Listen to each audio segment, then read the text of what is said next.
I drove. Augustus rode shotgun. Isaac sat in the back. We stopped at a grocery store, where per Augustus's instruction, I bought a dozen eggs while he and Isaac waited in the car. And then Isaac guided us by his memory to Monica's house, an aggressively sterile two-story house near the JCC.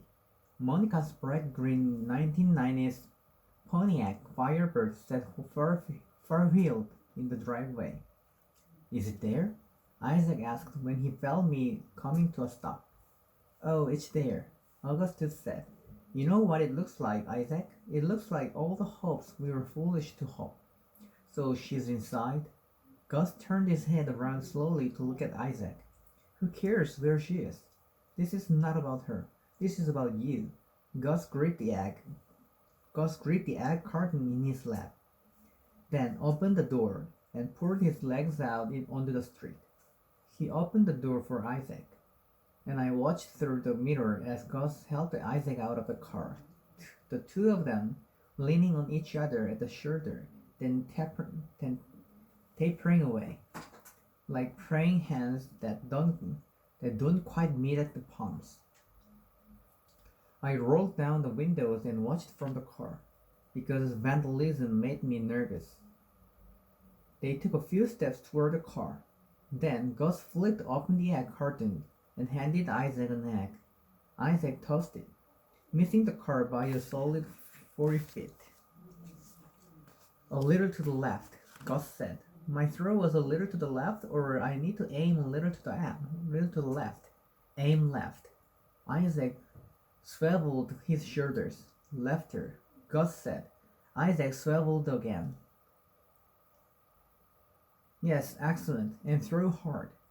Gus handed him another egg, and Isaac hurled it, the egg arcing over the car and smashing against the slow-sloping roof of the house. "Bullseye," Gus said. "Really?"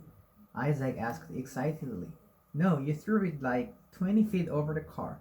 Just throw hard, but keep it low, and a little right of where you were last time." Isaac reached over and found an egg himself from the carton Gus cradled. He tossed it, hitting a taillight. "Yes," Gus said. "Yes, taillight."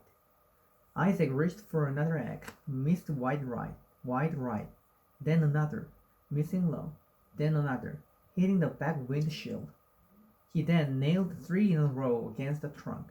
"Hazel Grace," Gus shouted back to me. "Take a picture of this so Isaac can see it when they invent robot eyes." I pulled myself up so I was sitting in the roll-down window, my elbows on the roof of the car, and snapped a picture with my phone. Augustus, an unlit cigarette in his mouth, his smile deliciously crooked, holds the mostly empty pink egg carton above his head.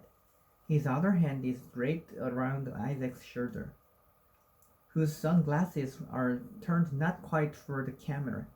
Behind them, egg yolks drip down the windshield and bumper of the green Firebird. And behind that, the door is opening. "What?" asked the middle-aged woman a moment after I'd snapped the picture. "In God's name!" And then she stopped talking. "Ma'am," Augustus said, nodding toward her, "your daughter's car has just been deservedly egged by a blind man. Please close the door and go back inside, or we'll be first to call the police." After wavering for a moment, Monica's mom closed the door and disappeared. Isaac threw the last three eggs in quick succession, and Gus then guided him back toward the car. "See, Isaac, if you just stay, we're coming to the curb now." The feeling of legitimate legitimacy away for them. If you turn it around so they feel like they are committing a crime by watching, a few more steps.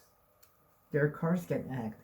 They'll be confused and scared and worried, and they'll just return to there. You'll find the door handled directly in front of you. Quietly desperate lives. Gus hurried around the front of the car and installed himself in the shotgun seat.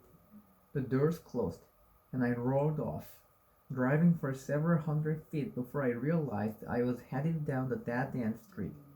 I circled the cul-de-sac and raced back past Monica's house. I never took another picture of him.